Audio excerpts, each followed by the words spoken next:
suis désolé. Mais je ne veux pas être empereur. Ce n'est pas mon affaire. Je ne veux ni conquérir ni diriger personne. Je voudrais aider tout le monde dans la mesure du possible. Juifs, chrétiens, païens, blancs et noirs. Nous voudrions tous nous aider si nous le pouvions. Les êtres humains sont ainsi faits. Nous voulons donner le bonheur à notre prochain par lui donner le malheur.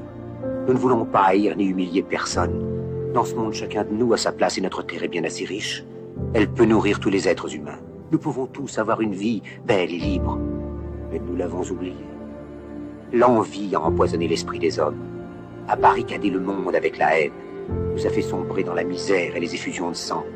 Nous avons développé la vitesse pour nous enfermer en nous-mêmes. Les machines qui nous apportent l'abondance nous laissent dans l'insatisfaction. Notre savoir nous a fait devenir cyniques. Nous sommes inhumains à force d'intelligence. Nous ne ressentons pas assez et nous pensons beaucoup trop. Nous sommes trop mécanisés et nous manquons d'humanité.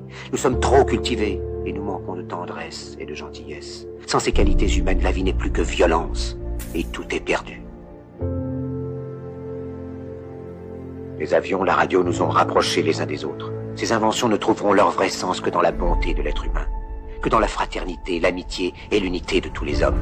En ce moment même, ma voix atteint des millions de gens à travers le monde.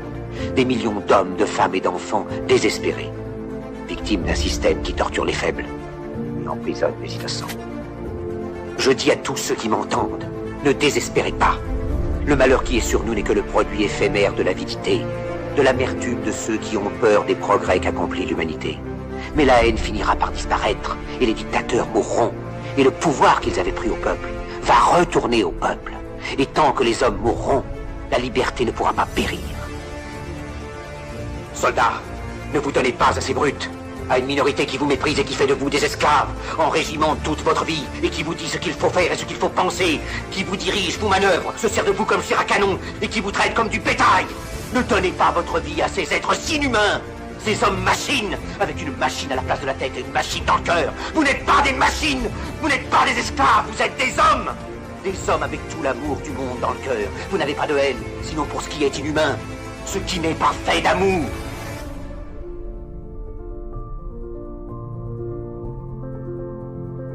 Soldats, ne vous battez pas pour l'esclavage, mais pour la liberté. Il est écrit dans l'évangile selon saint Luc, le royaume de Dieu est dans l'être humain, pas dans un seul humain, ni dans un groupe d'humains, mais dans tous les humains, en vous. Vous, le peuple qui avez le pouvoir de créer les machines, le pouvoir de créer le bonheur. Vous, le peuple, en avez le pouvoir de rendre la vie belle et libre, le pouvoir de faire de cette vie une merveilleuse aventure. Alors au nom même de la démocratie, utilisons ce pouvoir. Il faut tous nous unir. Il faut nous battre pour un monde nouveau, décent et humain, qui donnera à chacun l'occasion de travailler, qui apportera un avenir à la jeunesse et à la vieillesse la sécurité. C'est vous qui vous ont promis toutes ces choses, pour que vous leur donniez le pouvoir. Ils mentaient, ils n'ont pas tenu leurs merveilleuses promesses. Jamais ils ne le feront. Les dictateurs s'affranchissent en prenant le pouvoir, mais ils font un esclave du peuple. Alors il faut nous battre pour accomplir toutes leurs promesses. Il faut nous battre pour libérer le monde, pour renverser les frontières et les barrières raciales, pour en finir avec l'avidité, avec la haine et l'intolérance. Il faut nous battre pour construire un monde de raison, un monde où la science et le progrès mèneront tous les hommes vers le bonheur. Soldats, au nom de la démocratie, unissons-nous tous!